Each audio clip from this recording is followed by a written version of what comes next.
señala que pensaba no recibir a una comisión de Estados Unidos por lo que considera un agravio, pues piensan que es sospechoso de vínculos con el narco, pero la recibió a petición de Biden. La Corte ratificó la resolución del INAI y el gobierno tendrá que transparentar los contratos de Pegasus.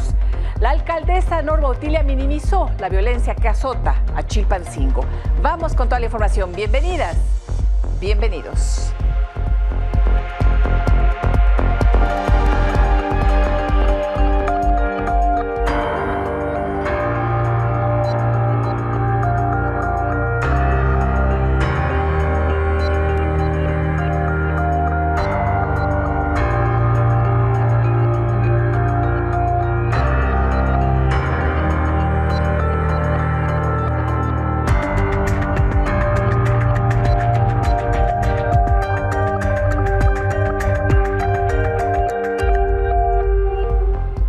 Amaneció Chilpancingo, Guerrero. Las calles lucieron semivacías tras la jornada violenta que dejó 4 transportistas asesinados.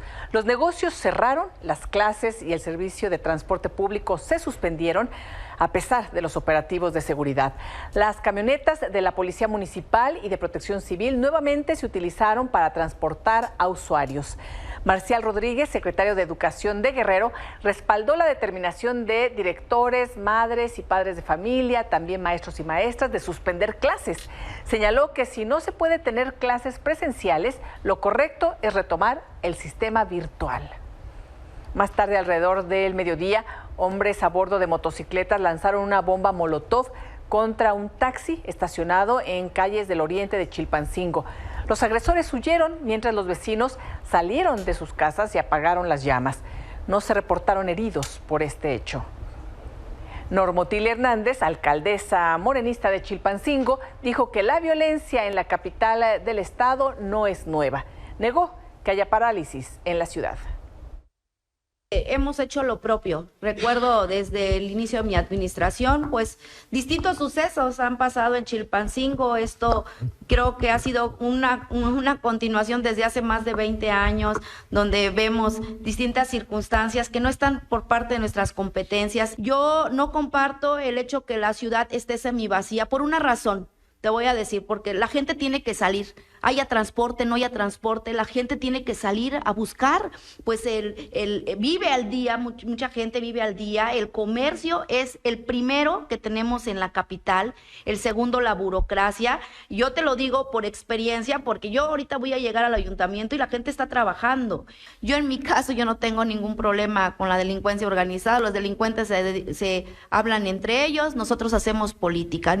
La delincuencia viene desde las propias entrañas del poder. Estos paramunicipales, paramilitares, que eran los brazos finalmente de los políticos. Esto no ha cambiado. Hasta consideraría a veces, no sé si el miedo es más por la delincuencia o es el miedo por los políticos que se visten de buenas personas.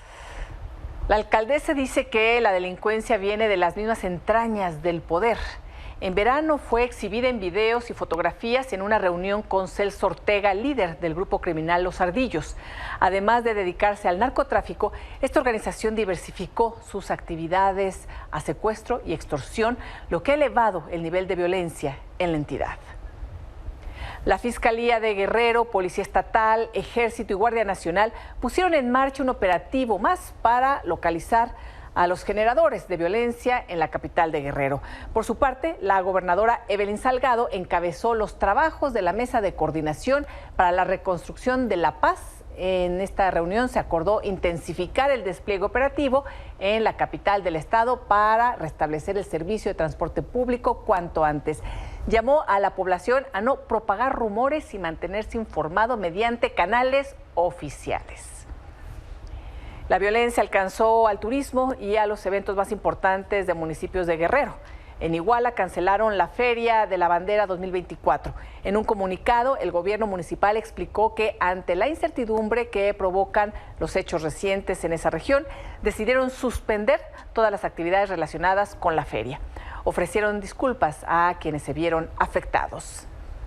Y en otra parte de Guerrero, donde no para la violencia, es en Acapulco. Esta tarde se registró la muerte de un hombre a causa de varios impactos de bala.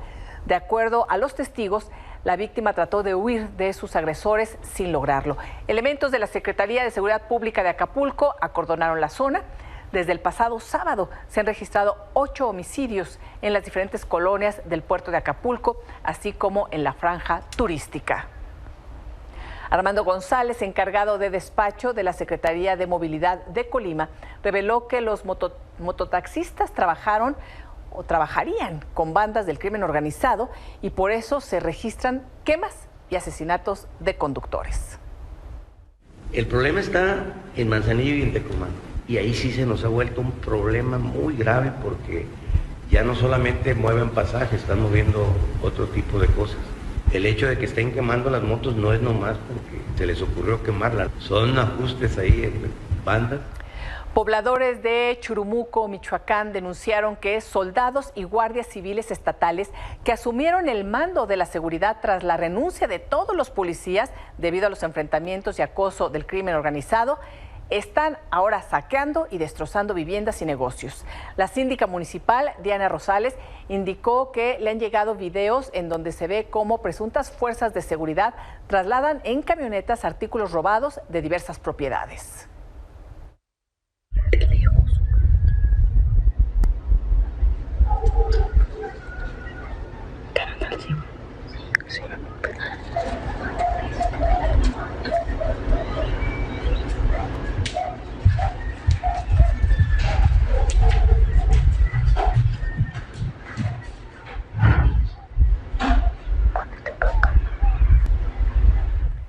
El colectivo Madres Buscadoras de Sonora reportó el hallazgo de un pozo donde arrojaron cuerpos de personas desaparecidas, ubicado en la costa de Hermosillo. Ceci Flores explicó que la búsqueda se realizó en honor a su hijo desaparecido.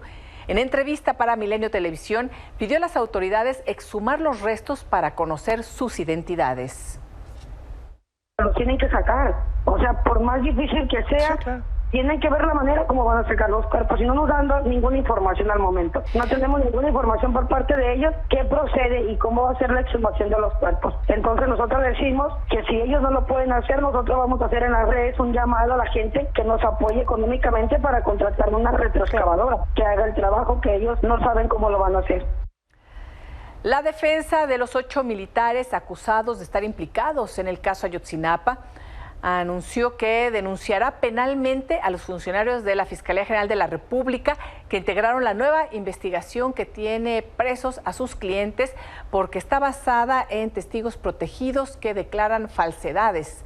Así lo indicó. Alejandro Robledo aseguró que la investigación está basada en los testimonios de los testigos protegidos Carla y Neto, integrantes de Guerreros Unidos, delincuentes confesos que han cambiado sus versiones, que han cambiado también la manera de señalarlos, de inventar pruebas y dichos. Acusaron a la Secretaría de Gobernación y a su titular, Luisa María Alcalde, de convertirse en el brazo armado del presidente López Obrador para sustentar un caso que se ha convertido en lo que llaman persecución política. Hoy no llegaron con 2 fantásticas justificaciones. Uno está enfermo, no puede ir, y el otro no es localizable. La fiscalía dice, el testigo no es localizable en el domicilio que me proporcionó. Oye, pues no es tu testigo, fiscal. Entonces, me estás diciendo, fiscalía, que perdiste al testigo protegido. O sea, el testigo protegido te mintió en torno a su domicilio y ahora no lo encuentras. La Suprema Corte de Justicia de la Nación declaró infundados los recursos de revisión con los que el gobierno federal pretendía evitar que se entregara información sobre las operaciones para contratar el software Pegasus, usado, como ustedes saben, para espiar a periodistas y defensores de derechos humanos. Las únicas que votaron por ocultar la información de Pegasus fueron Lenia Batres y Loretta Ortiz.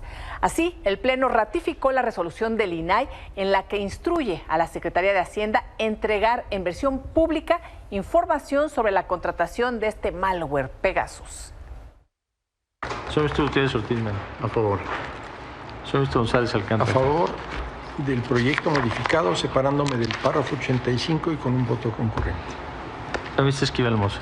Con el proyecto modificado y con voto concurrente en los dos, el anterior y este. Gracias. Señor Ortiz. En contra por las razones que expresé en el recurso de revisión analizado anteriormente. Soy Mr. Aguilar Morales. ¿Para el proyecto modificado? Mr. Pardo Robollero. A favor del proyecto.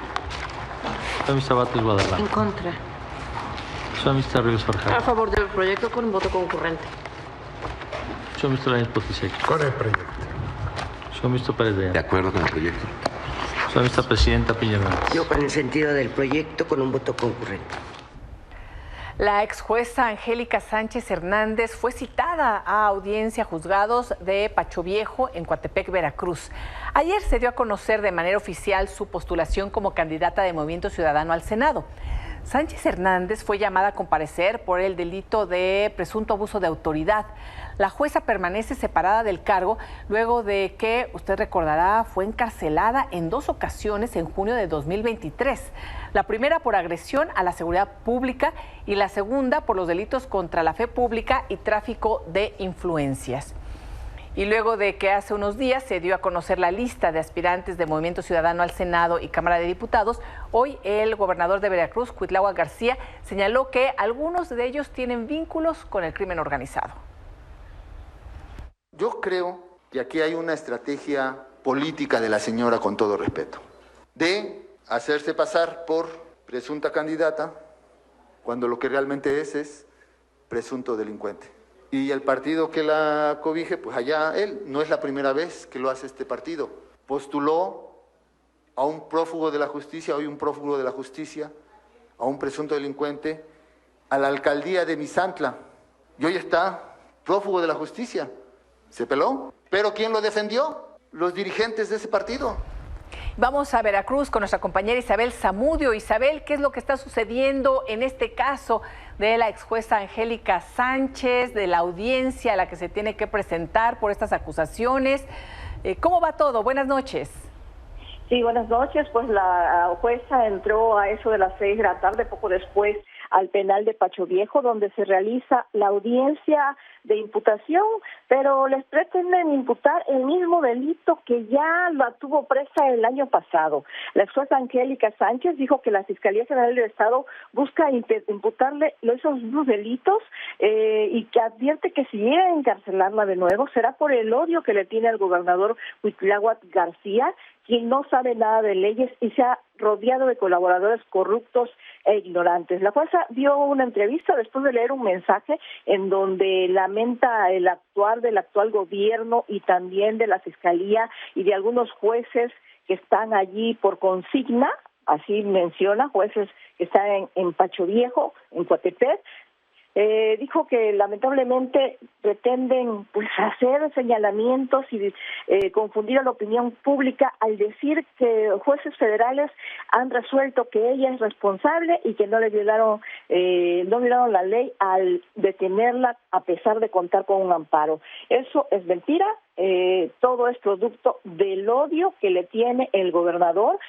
Menciona que al ser ahora candidata, porque ya es candidata del Movimiento Ciudadano al Senado de la República, pues en todo caso, si la dejan hacer campaña, porque no descarta que incluso la pudieran imputar por este delito, el mismo que ya había sido imputado y vinculado el año pasado, pues va a solicitar seguridad al Instituto Nacional Electoral, porque pues temen por lo que le pueda suceder. Si quieren, escuchamos parte de lo que señaló la jueza Angélica poco antes de entrar a esta audiencia, que esperemos que pues ya esté por concluir.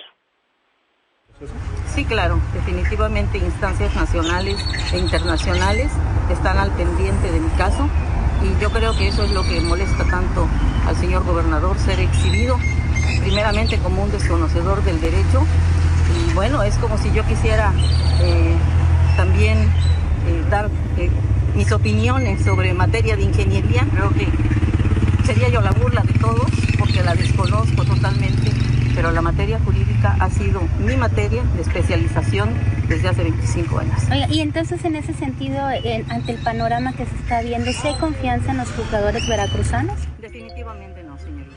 Son jueces por consigna. Y sobre todo los que se encuentran en este distrito judicial, pues son los mayormente recomendados por la ciudadana presidenta del Tribunal Superior de Justicia, que están a su disposición y bajo su mando. Angélica, y en este escenario, bueno, usted acaba de decir, van a tratar de imputarle, pues, probablemente vincularla a proceso. ¿De qué manera usted garantizará y solicitará una medida cautelar que no implique privarla de la libertad tendremos que escuchar primero la petición del Ministerio Público. Mis abogados vienen en camino. Yo sé que ellos son expertos en esta materia y pues evidentemente al haber sido citada para una audiencia de imputación en libertad, una prisión preventiva no la pueden solicitar de ninguna manera, no es procedimiento. Isabel Zamudio, ¿qué caso el de la jueza que nos dices continúa ahorita ahí en la audiencia? A ver qué pasa, todo puede pasar. Hay que recordar que primero la encarcelaron, después logró salir, estaba aquí en la Ciudad de México, si mal no recuerdo, Isabel, fue cuando llegaron incluso miembros de las Fuerzas Armadas, se la llevaron a la Fiscalía Capitalina para luego mandarla a Veracruz en este operativo, ya que involucraba también al Ejecutivo Federal con las Fuerzas Armadas y a la Fiscalía Capitalina de Ernestina Godoy en aquel momento, y se la llevaron allá. Tuvimos contacto con su hija. Un caso tremendo. Justo se iba a reunir, o no recuerdo si se acaba de reunir o iba a tener alguna audiencia en la Defensoría Pública Federal aquí en la Ciudad de México, cuando la volvieron a detener. Finalmente salió y ahorita está pues en estas audiencias, y por eso digo, todo puede suceder allá en Veracruz. Isabel. Así es, de hecho ahorita pues le están queriendo imputar los delitos de tráfico de influencia y cohecho, fue lo que dijo el abogado que lleva la defensa, Ricardo Aguilar Rodríguez. Esos mismos delitos por los cuales ya estuvo vinculada y detenida, encarcelada el año pasado. Estaremos muy pendientes. Isabel Zamudio, muchísimas gracias, estamos en contacto. Buenas noches. Buenas noches. Y de nueva cuenta se dio la violencia, aunque ahora en Guatemala, previo al duelo entre Comunicaciones de Guatemala y Monterrey de México. Los aficionados protagonizaron una pelea muy fuerte. Esta fue afuera del estadio Doroteo Guamuch.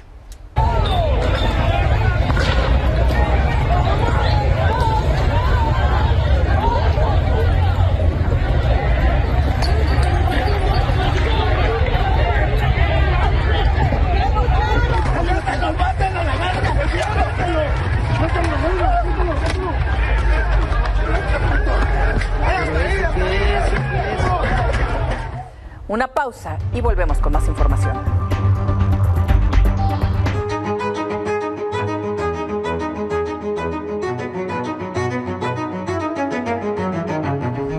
Ayer en este espacio le informé sobre este paquete de 20 reformas constitucionales que envió el presidente López Obrador para ser aprobadas o discutidas o rechazadas.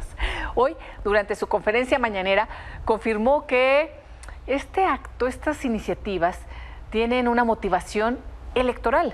Señaló que estas propuestas servirán para que los ciudadanos no solo decidan entre los candidatos y candidatas, sino también en el proyecto de nación que prefieren. Además, insistió que sus propuestas son contrarias a lo que se ha aprobado en los últimos 36 años, pues dice que durante el periodo neoliberal nadie se enfocó en beneficiar al pueblo. ¿Qué es lo que queremos con las reformas? Devolverle a la Constitución del 17 su espíritu justiciero, humanista y público, porque hasta ahora se dieron las condiciones y además porque vienen las elecciones, ¿sí? Y el pueblo va a decidir. Y una elección no es nada más para ver qué candidato gana. Una elección es también para definir un proyecto de nación, y eso considero es lo más importante. Pero bueno, todo tiene remedio. ¿Quién tiene la decisión? El pueblo. Una de estas reformas busca eliminar los organismos autónomos. Xóchitl Gálvez criticó esta decisión del presidente, incluso acusó a Andrés Manuel López Obrador de querer llamar la atención. Además, recordó que Morena no cuenta con los votos para aprobar las propuestas. Me llama la atención el que quiera desaparecer prácticamente órganos autónomos que son fundamentales en la democracia del país. Lo que él busca es llamar la atención para no responder ante los señalamientos de la prensa libre como ProPública en cuanto a esta relación con la delincuencia organizada. Creo que lo que tiene que hacer es limpiar su nombre y limpiar el nombre de México. No tiene los votos, hemos dicho que pasarán aquellas que realmente sean positivas para los mexicanos, como es el tema de las pensiones, habrá que estudiar. El candidato presidencial de Movimiento Ciudadano, Jorge Álvarez Maínez, consideró que las iniciativas del presidente se han convertido en un catálogo de promesas incumplidas. ¿Cómo no estar de acuerdo en que los mexicanos necesitan pensiones dignas? ¿Cómo no estar de acuerdo en que México merece un sistema de seguridad social universal? ¿Cómo no estar de acuerdo en un salario digno, en la vivienda digna, que a mi generación y a las nuevas generaciones se les ha negado como derecho humano? Lo que no estoy de acuerdo es en pensar que México debe de buscar sus soluciones en el pasado. Y en lo que tampoco puede estar de acuerdo es continuar con una política fracasada en materia de seguridad. Estas iniciativas de reforma también fueron criticadas y cuestionadas por algunos políticos como los dirigentes nacionales del PAN y del PRD, Marco Cortés y Jesús Zambrano. Además, en entrevista para Milenio, la consejera del INE, Carla Humphrey, cuestionó que esta reforma fuera enviada durante un proceso electoral. Confiamos en que el grupo legislativo de Acción Nacional, PRI-PRD, se mantendrá muy sólido para evitar la destrucción de nuestro país. Aunque AMLO sabe que no pasarán, las presenta para meterse al juego electoral y desviar la atención de los grandes problemas que no ha resuelto. Creo que pues un poco de esto ya también lo habíamos visto en el plan B, que finalmente no se aprobó el 6 de diciembre pasado, y pues veremos qué pasa entonces con el análisis. Realmente creo que una reforma que se plantee en medio de un proceso electoral, pues digamos que pues no es lo más normal, ¿no? Estamos en el proceso más grande de la historia. Santiago Aguirre, director del Centro de Derechos Humanos Miguel Agustín Pro Juárez. Buenas noches, querido Santiago, gracias por acompañarnos.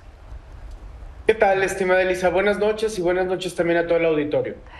Santiago, ¿han dado seguimiento puntual también a estas iniciativas, sobre todo, por supuesto, las que tienen que ver con la protección de derechos humanos, con el respeto a los mismos? Y bueno, hay distintas voces, las voces de toda la llamada 4T y las voces de la oposición. ¿Qué decir a nuestra audiencia en estos momentos que escuchan una cosa u otra y además escuchan la voz tan poderosa del presidente todas las mañanas en donde va a desglosar cada una de sus propuestas?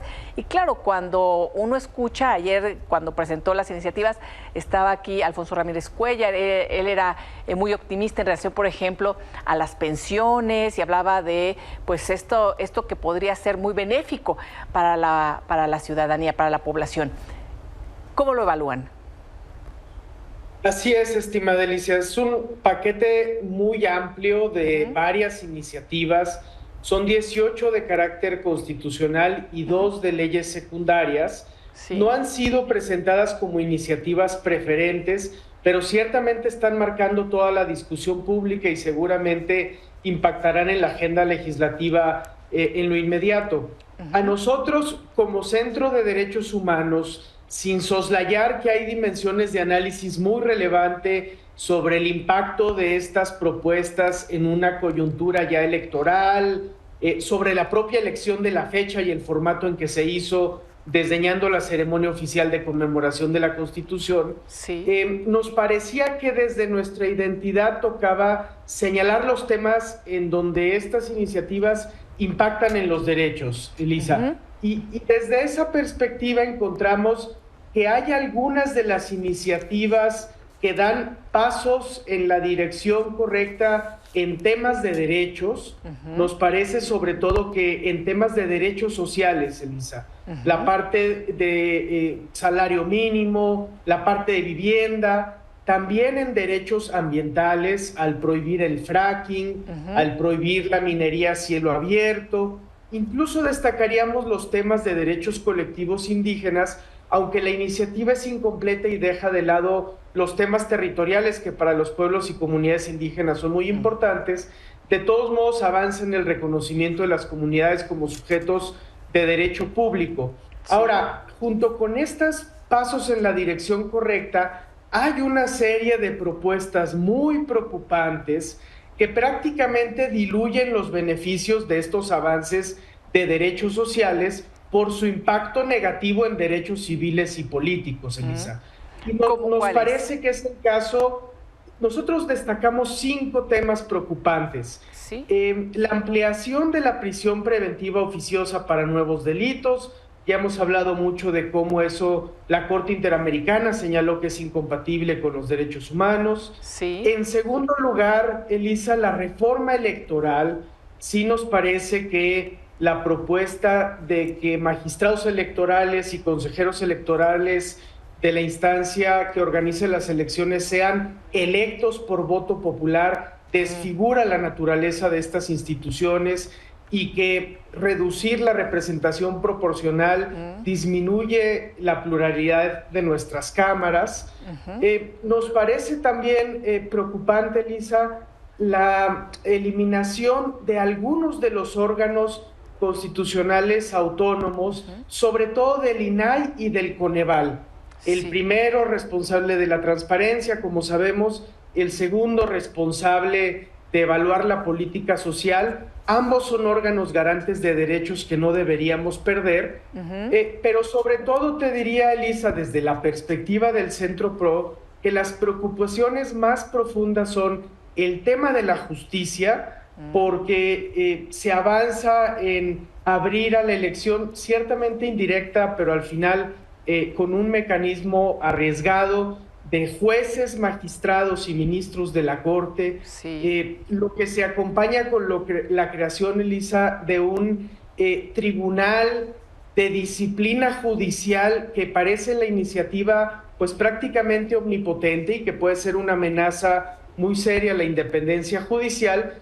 Y finalmente, y perdón por extenderme, Elisa, pero con adelante. esto cierro, nos preocupa sobremanera la reforma sobre Guardia Nacional, porque no solo es entregarle la Guardia a la Sedena, sacándole la vuelta así a algo que la Suprema Corte ya estimó inconstitucional. En ese sentido es una reforma que se parece a la que impulsó el gobierno calderonista cuando elevó a la Constitución el arraigo para volver constitucional lo que se había decretado inconstitucional, pero también, Elisa, porque la propuesta implica dotar de fuero militar a los elementos de la Sedena que integren la Guardia Nacional. Y eso en nuestra experiencia es una garantía de impunidad y un incentivo para que se abuse de los derechos humanos. Y la reforma finalmente propone modificar el artículo 129 de la Constitución para que prácticamente no haya límites a lo que se puede entregar a las Fuerzas Armadas en cuanto a tareas públicas, y eso es francamente muy preocupante. Entonces, habiendo estos 5 aspectos de preocupación, pues las otras cuestiones de derechos sociales, derechos indígenas y derechos ambientales quedan un poco diluidos y las preocupaciones se vuelven pues más prevalecientes frente a los posibles avances que podría implicar este paquete de reformas, Elisa. Sí, Santiago, me parece que ha sido muy claro, muy conciso, porque además se trata de 20 iniciativas, como bien mencionas. Es un paquete amplísimo y das como estos puntos clave para considerar. Y, por ejemplo, para contrarrestar también este discurso que escuchamos todos los días y que se replica en todos los medios de comunicación, públicos, privados, en las redes oficiales, y no tenemos ese contraste que nos pueda hacer reflexionar sobre las preocupaciones y las implicaciones que tendrían cambios de esta naturaleza. Por ejemplo, hay unas cosas muy que pasan muy bien ante la opinión pública. Por ejemplo, que se quiten los pluris porque van a ser menos legisladores. Qué bueno, queremos menos porque no hacen nada, porque nos cuestan menos, lo que sea. Sí, pero hay que explicar que justamente los legisladores plurinominales tienen que ver con este reflejo de las votaciones. Las personas que votan por partidos que no alcanzan tener un legislador para eso se utiliza esta representación proporcional, para que tengan una representación en el Congreso, en las legislaturas, en fin, son cosas que no son tan claras, y cuando se dicen así nada más de que bueno, nos cuestan mucho para atrás, ¿no? Es difícil y puede ser muy atractivo el discurso. Sin duda, Elisa, vivimos en tiempos de mucha polarización y lamentablemente este paquete es acompañado de una narrativa muy fuerte que afirma que ninguna reforma en el pasado reciente ha beneficiado al pueblo mexicano. Esto no es cierto. Podemos señalar, por ejemplo, la reforma constitucional de 2011, que amplió los derechos humanos, que fue respaldada prácticamente por todas las fuerzas políticas, pero también desde el otro lado de la oposición, Elisa, se rechaza de conjunto todo el paquete como si no contuviera algunos aspectos que sí responden a necesidades muy puntuales, como la prohibición del fracking, una técnica de explotación de hidrocarburos muy lesiva para el medio ambiente. Ahora, aspectos como el de la representación proporcional tienen muy mala prensa, requieren de una explicación que además es árida, es técnica, pero es muy importante recalcar que gracias a eso las minorías pueden tener voz en el Congreso de la Unión y ser representadas, e históricamente eso ha ayudado a ampliar los límites de la democracia mexicana. Tal vez haya que reducir el número de diputados, pero tocar la representación proporcional no es una buena idea. Exacto, porque es cuando tenía la gran mayoría el PRI, por ejemplo, ¿no? Y cuando se da la representación proporcional es cuando empiezan a entrar los partidos de oposición, los pequeños que no alcanzaban a tener legisladores. En fin, mucho que platicar, querido Santiago. Te agradezco la síntesis, la claridad, y sigamos en contacto, si nos lo permites. Al contrario, querida Elisa, siempre con mucho gusto y muy buenas noches. Buenas noches.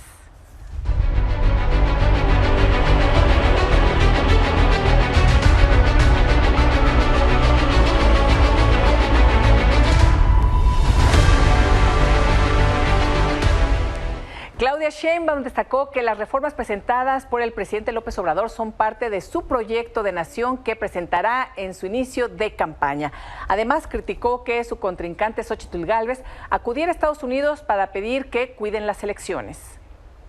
En primer lugar, queremos decir muy claramente que respaldamos las propuestas presentadas el día de ayer por el presidente Andrés Manuel López Obrador. Estas propuestas son parte del programa que vamos a presentar el 1 de marzo a la ciudadanía como inicio de la campaña electoral de nuestra coalición Sigamos Haciendo Historia. Imagínense, un 5 de febrero, día de la Constitución de 1917, de la promulgación. Ese mismo día la oposición va a Estados Unidos a solicitar que cuide la democracia en México. Aquí la democracia la cuida el pueblo.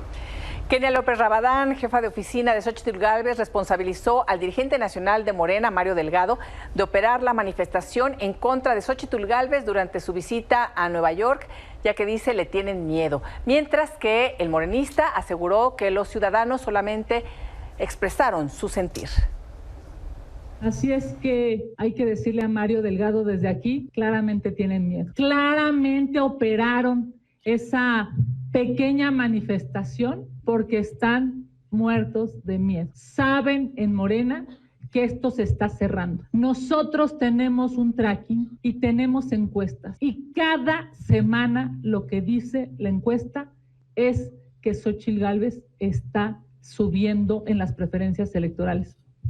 Y con esa acusación revelan que no conocen a nuestros compatriotas, a los migrantes, que son combativos, que son aguerridos, que son muy informados, que están muy agraviados porque los gobiernos neoliberales del PRI y el PAN los obligaron a abandonar su país. Lo que ella vivió pues es la realidad de lo que piensa la comunidad migrante mexicana en los Estados Unidos de los gobiernos neoliberales. Oigan, y ayer en Estados Unidos, en el Instituto Woodrow Wilson, Xóchitl Gálvez refirió una frase en inglés. Esto dijo: Presidente Biden, you have to walk the talk. Presidente Biden, you have to walk the talk. En redes, personas de la llamada 4T la criticaron por su pronunciación y la compararon con Claudia Sheinbaum, aunque hay que decir que la frase que usó Xóchitl Gálvez estuvo bien empleada. Hace unos momentos, Xóchitl Gálvez subió esto a su cuenta de TikTok. You have to walk the talk. ¿No te gusta? Voy a aprender cómo se dice. ¿Cómo se pronuncia? You have to walk the talk. Have to walk the talk. How do you say? You have to walk the talk. You have to walk the talk. You have to walk the talk. You have to walk the talk. Walk the talk. You have to walk the talk. ¿Qué significa? Que hay que hablar y hay que hacer. Hay que hacer es más importante que hablar. Significa tienes que hacer lo que dices que vas a hacer. Do what you say you're going to do. All right. Tienes que cumplir lo que prometes. You have to do what you say. Like if you're going to talk, you have to walk it. You have to walk the talk. Pues sí, así. Y por cierto, en su cuenta de Instagram, Claudia Sheinbaum subió un video en donde, muy sonrientes, se echan porras ella, Omar García Harfuch y Ernestina Godoy.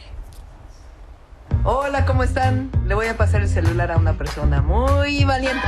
Hola, ¿cómo están? Le voy a pasar el teléfono a la mejor fiscal que ha tenido este país. Hola, yo le voy a pasar este teléfono a la mujer más inteligente. Ah, cálmate, Ernestina. Yo le voy a pasar el teléfono a una mujer con mucha honestidad. Hola, yo le quiero pasar el teléfono a una persona íntegra y además guapo. Es un papucho. Yo le quiero pasar el teléfono a una mujer con un gran liderazgo que nos ha impulsado a mucha gente. Les queremos pasar el teléfono a ustedes con mucho cariño y con un equipo que representa a la seguridad. Eso. Gracias, les mandamos muchos besos. Bueno, ahí quedan las imágenes y las porras mutuas. Una pausa y volvemos. El gobierno de Chile confirmó la muerte del expresidente Sebastián Piñera luego de que el helicóptero en el que viajaba se accidentó en la región de Los Ríos, en Chile. Gabriel Boric, el actual presidente del país, decretó 3 días de duelo nacional. Hasta aquí la información. Gracias por su atención. Los espero mañana en este espacio de noticias. Hasta entonces, buenas noches.